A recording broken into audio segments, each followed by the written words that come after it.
అనకాపల్లి స్థానిక శాసనసభ్యులు శ్రీ కొనతాల రామకృష్ణ గారు, అదే విధంగా నియోజకవర్గ ఇన్ఛార్జ్ శ్రీ భీమర్శెట్టి రామకి గారి వారి యొక్క ముఖ్య ప్రోత్సాహంతో ఈ రోజు ఫ్యాన్స్ లో ఒక కొత్త కోలాహలాన్ని ఇక్కడ నింపడం జరిగింది.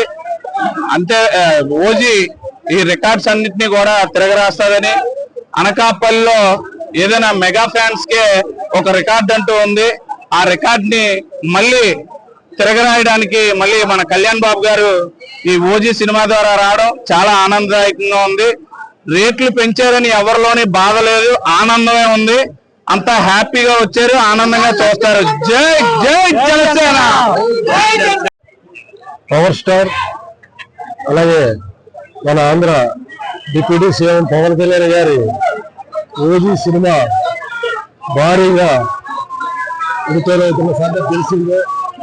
ఇప్పటికే యుఎస్ నుండి సూపర్ హిట్ టాక్ సొంతం చేసుకుంది. అలాగే ఈరోజు అనకాపల్లిలో జన సైనికులు అలాగే పవన్ కళ్యాణ్ గారి ఫ్యాన్స్, చిరంజీవి గారి ఫ్యాన్స్ భారీ ఆనందోత్సవాల మధ్య ఇప్పుడు బెనిఫిట్స్ వేయబడుతుంది. మళ్ళీ రికార్డులన్నీ పవన్ కళ్యాణ్ గారివి తిరగరాస్తారని మేము అందరం ఆశిస్తున్నాం. Thank you very much. మరి ప్రతి భారతదేశం మొత్తం ఈ సినిమా షో వేయడం జరుగుతుంది. మొత్తం ఫ్యాన్స్ అందరూ ఎంతో ఆసక్తిగా ఎదురు చూస్తున్న ఈ సినిమా భారీ స్థాయిలో హిట్ అవ్వాలని కోరుకుంటూ, అలాగే అనకాపల్లి మెగా ఫ్యాన్స్ ఎప్పుడు మరి చాలా గట్టిగా చేస్తారు. ఈసారి మరి మా రామకళ్యాణ్ ఆశిస్తుంటే ఈసారి థియేటర్ మొత్తం దద్దరిల్లాగా మరి ఓజీ సినిమా రికార్డులు, స్టేట్ మొత్తం రికార్డు, పాన్ ఇండియా లెవెల్లో రికార్డులు కొట్టాలని మేము అందరూ ఆశిస్తూ జై మెగాస్టార్, జై చిరంజీవి, జై పవన్ కళ్యాణ్.